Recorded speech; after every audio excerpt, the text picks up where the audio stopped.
Hey guys, welcome to the Tuesday video. So today what I wanted to do is I wanted to start a new series. I'm a big fan of a lot of Disney's work, and I know that we've got a bunch of live action stuff coming out. A lot of stuff that I remember from my childhood as cartoons are being turned into these incredible 3D, quote, live action, unquote, movies. And I decided that maybe it would be pretty cool to reimagine them in my own style while we're at it. Sorry about my voice, I don't know what's going on with it. So to start with, I'm going to reimagine the Cheshire Cat.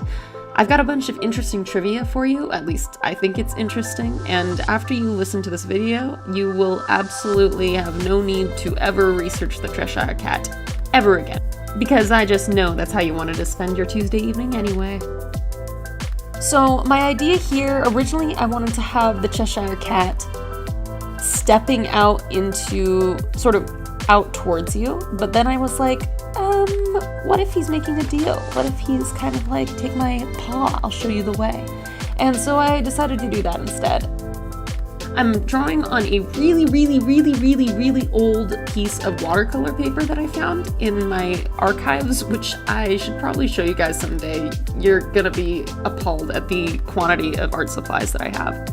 I'm also going to be trying my hand at watercolor pencils, which I haven't used for a really long time. I'm gonna use them like regular pencils and then go over them with water and see what I can do with them.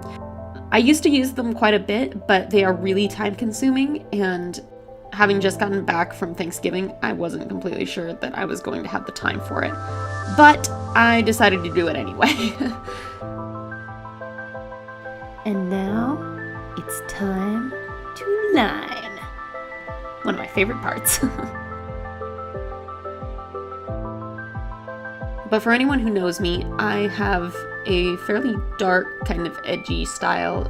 It's definitely cartoony and hyper stylized, but I have a lot of sharp teeth, and I often use a lot of bright colors, but in contrast with a lot of dark.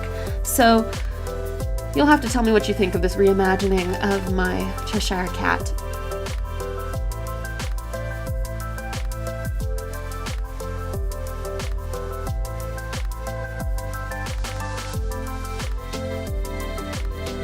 Oh god, this was the worst.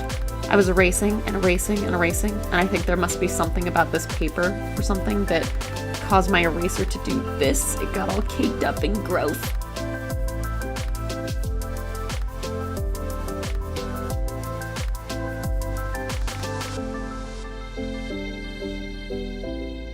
And now it's time for the pencil part of watercolor penciling.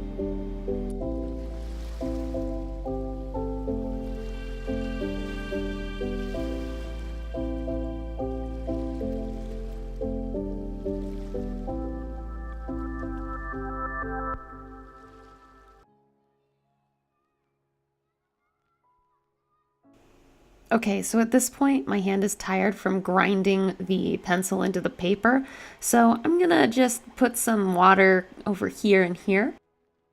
And also, don't ever say I didn't do nothing for you, because I love you guys so much. I paid $5 for this beautiful value pack of brushes.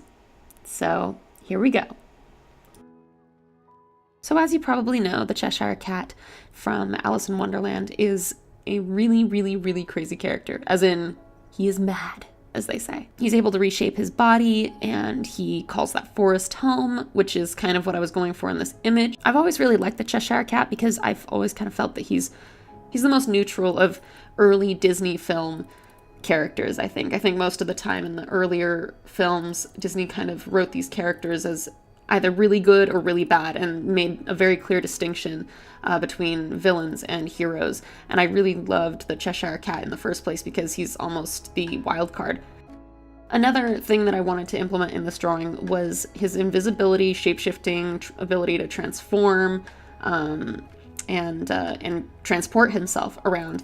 And so that's why you'll see I've got his paws all over these trees. He's got his hind limbs on trees that are probably 20 or 30 feet away from him. And then he's got his body is extremely long and wrapping around this gigantic tree trunk. His tail is on a completely different tree. So If you're wondering what those are those are his other limbs. And I just wanted to sort of portray his powers and abilities, I suppose. Fun fact, which you may not know, the original Cheshire Cat from the book was actually based on a real cat breed, which is the British Shorthair, which probably provided some kind of inspiration for the original Cheshire Cat in Disney's version, but for mine, I kind of went with this slightly more agile, wild version. It should be more like a jaguar almost, not in body type, but in the coloring, just because of how well he blends into everything. Okay, I want to see if white works on this.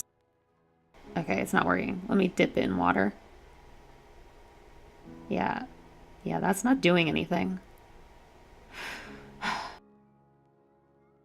Resuming paintbrush.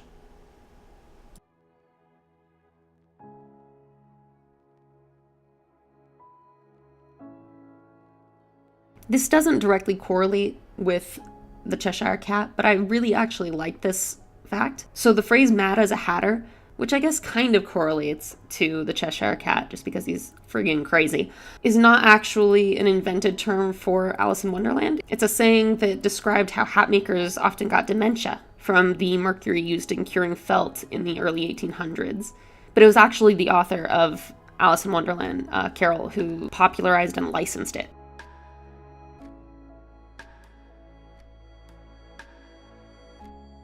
So the saying to grin like a Cheshire Cat, which we don't use as much these days, but it was a common phrase in Carol's day. The origin of that phrase is unknown, but it may have originated from a sign painter in Cheshire who painted grinning lions on the signboards of inns in that area. Oh, also, another thing is that Cheshire cheeses were actually molded into the shape of grinning cats at the time. There's a lot of different possible roots of the grinning cat, the grinning Cheshire Cat, or to grin like a Cheshire Cat. And another one is in the Cheshire port town of Chester. There's a local legend set around the docks, and it says that Chester cats were the happiest in all of England because they feasted on the ship's rats and mice, which were lured out of their docked boats by the town's scent of milk and cheese. So as you can see, I actually playing cards in the trees and also underneath the Cheshire Cat's paw. That's just a reference to the Queen of Hearts from Alice's Adventures in Wonderland. You can't really tell because it's small, but they are actually in the suit of hearts.